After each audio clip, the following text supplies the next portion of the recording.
What's up, NFL fans? I'm Emory Hunt, the czar of the playbook, and don't forget to check out and purchase your copy of our latest football game plan book, Stiff Arming Football Myths. We have these available in both PDF and paperback form.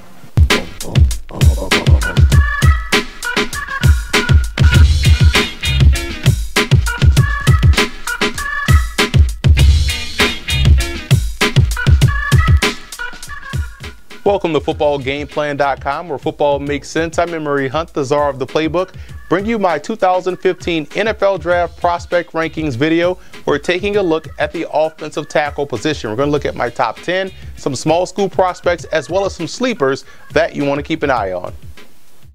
First, let's take a look at what goes into my prospect rankings. Number one, it's a trait-focused base instead of a level of competition base. I don't care where you play, traits translate. Now look at 3 games: your best game, a player's worst game, and also the best matchup and or competition. And finally, these are not indicative of where I believe these players will actually go in April's draft.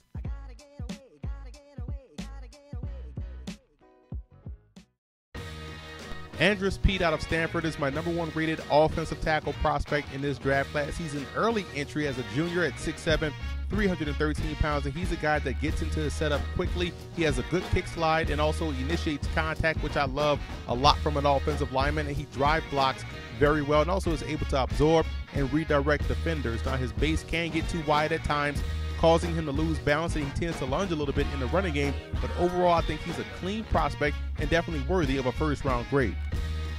T.J. Clemens out of Pitt is a technically and fundamentally sound player that compares favorably to Tyron Smith of the Dallas Cowboys. He locks and extends well. His hands are never out of place. And I like the way he is able to climb to the second level. Now his feet aren't necessarily quick, so he can get beat by both speed and counter moves coming from a defensive end, but overall a very talented player that can play either left tackle or right tackle. I'm a big fan of La'el Collins out of LSU at 6'4", 305. Got the chance to see him down in Mobile up close and personal, play both left tackle as well as left guard. He's a strong point of attack player. He plays under control and has a good initial punch, and he mirrors the defenders very well. Now his hands can get outside, and he tends to duck his head, which causes whiffs in both pass pro and also in the running game. And he's heavy-footed. Again, he's not the quickest guy, so you may want to move him either inside or to the right side, but I think he can be successful as a left tackle and also as a left guard. But either way, he gives you that flexibility up front for your offense. Eric Flowers at 6'6", 330 out of Miami plays a half a man extremely well, and he's able to anchor very well and also moves well on both ends in the passing game and also in run blocking. Now his hands, again, they tend to get outside, and although he can move to the second level, he struggles to execute combo blocks. Those are some things he's going to have to get better at as a pro. Ty Sombrello out of Colorado State is a good athlete that's able to keep his hands inside on a consistent basis and control on both ends of offense, passing game, and also in the running game. He has above average footwork, which is always a plus for an offensive lineman. Now he's not overly strong and struggles with bull rushers. He's going to have to get a little bit more stout in his lower base to be better in that aspect as a pro. Cedric Abuhi out of Texas A&M is another talented tackle prospect coming out of that program. Now he's also coming off an ACL injury, so you don't know how healthy he'll be at the start of the season, so you have to knock him a little bit for that. But on the field, he has very good footwork. He plays with leverage. He mirrors and also pins very well, and I love the way he's able to reset and redirect defenders. Now he has late hands, and that can cause him to allow guys to get into his chest and control him. But again, overall solid skill set, and you can see if he wasn't hurt or wasn't coming off that injury, he would definitely warrant a first-round grade in my opinion.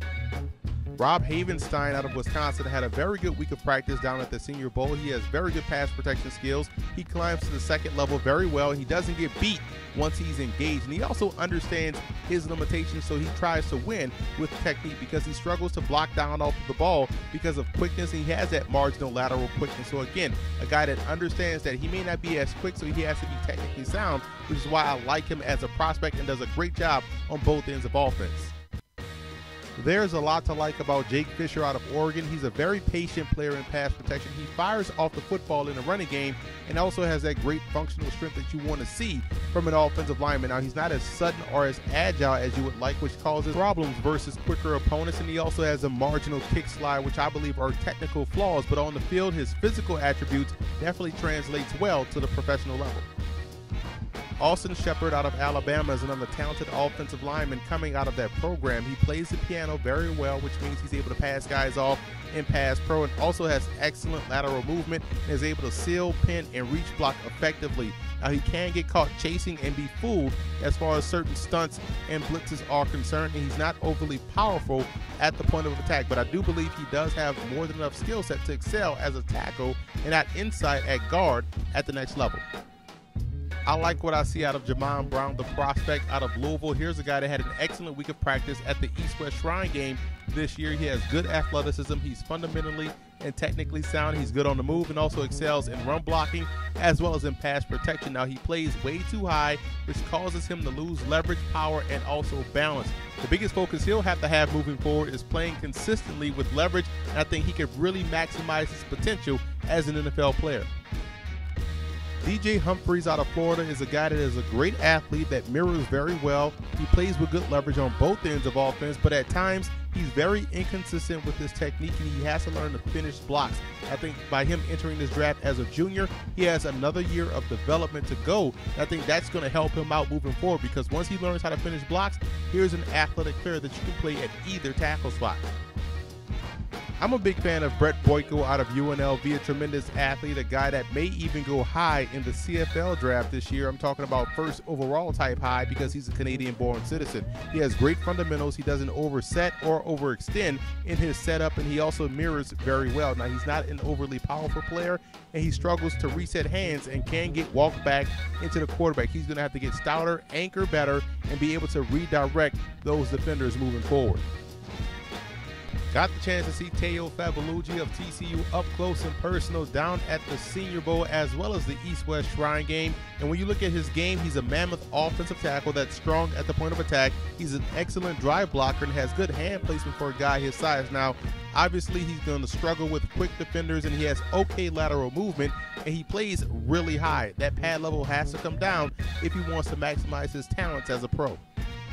Sean Hickey out of Syracuse is a guy that I got the chance to see twice this year in person, once versus Boston College, and the second time was down at the East-West Shrine game. And he's a strong point of attack player that drive blocks better than some guards. His legs stay shoulder length apart, which gives him very good leverage in that capacity. Now, he's not a knee bender, which contributes to his struggles in pass protection. That's the one element of his game that I believe he's going to have to grow. He also has late hands, and he catches a lot, which leaves him susceptible to speed guys with great counter moves, and guys that have fast and active hands. But overall, I think he could be an ideal fit in a zone blocking scheme because of what he can do on the right side. Darrell Williams out of Oklahoma is a big-bodied right tackle with the ability to get movement in the running game, and I really like that about what he brings to the table. He's also strong at the point of attack. Now, he has spotty technique, that's hand placement, footwork, and being able to anchor consistently. Those are some things that he's going to have to work on technically in order to move forward and progress as a pro. What I like about Donovan Smith's game out of Penn State is that in the running game, he uses his length very well. He's able to lock and drive, which tells you he could probably kick down inside as a guard, but his footwork isn't as quick. Down blocking, he struggles with a little bit, and also he takes bad angles versus pass rushers. So I think on the right side is where he'll be best suited as a pro. Jeremiah Patasi out of Utah is strong with his initial punch, and that does a great job in stonewalling defenders. He moves extremely well, and he can mirror guys in the pass protection department. Now, he has questionable awareness. He misses far too often, and he tends to be over-aggressive in pass protection, which causes him to miss those defenders. If he can clean that up, he'll do just fine on the left side as a professional. Tyrus Thompson out of Oklahoma does an excellent job initiating contact, and that's a big thing for an offensive lineman. And when he extends, it's tough to move him off the spot, and he moves very well for a guy his size. Now, he does have trouble resetting his hands, which causes him to lose defenders. He tends to lunge a lot at defenders. Those things can happen as he moves forward as a pro, but I do think he has value later on in the draft. Eric Lefeld out of Cincinnati had a highly decorated career for the Bearcats. He reached blocks extremely well, good footwork for a taller guy, and he's quick off the football, which allows him to win instantly. Now, he does struggle to maintain leverage because of that height, and it causes him to lose power, and he can be late to get his hands up and extend, so that also causes him to get walked back into the quarterback. But I love his movement skills, and he's a guy that can play either tackle spot. Corey Robinson out of South Carolina is a well put together athlete. Here's a guy, when he's attacking downhill, he gets tremendous movement on that defender. So once he locks on in a running game, he's absolutely phenomenal. Now, he reaches far too often, which leaves him vulnerable to counter moves, and he also gives up leverage too quickly. The pad level has to get better, and the leverage, playing with leverage, has to be a little bit more consistent if he wants to maximize his full potential. And rounding out my offensive tackles prospect list is Luke Chialoranzo out of Lafayette. I checked him out versus Fordham back in October. Was very impressed with his game. He would have ranked higher, but he's coming off a torn bicep late in the season, so you don't know how healthy he'll be by the time camp rolls around. But he's a thickly built left tackle that looks like a guard. He's 6'5", 299. And I was impressed with his initial punch to the defender, and once he locks on, you're not going to be able to move him off the spot. Now, in pass pro, he doesn't explode out of his stance, and his kick step isn't as quick as you'd like it to be for a blind side protector. So I do think he'll transition perfectly on the right side. But here's a guy that can also play, I believe, 3 out of the 5 positions along that offensive front. So let's recap my 2015 NFL Draft Prospect Rankings video for the offensive tackle position. And as you can see, 21 guys made the list, and this is color-coded by round grade. Only 3 first-round graded prospects this year, I believe, at the tackle spot. That's Andres Pete out of Stanford, TJ Clements out of Pitt, and La'el Collins out of LSU. But overall, a good group of offensive tackles that can play some very good football and should have long, productive careers as professionals.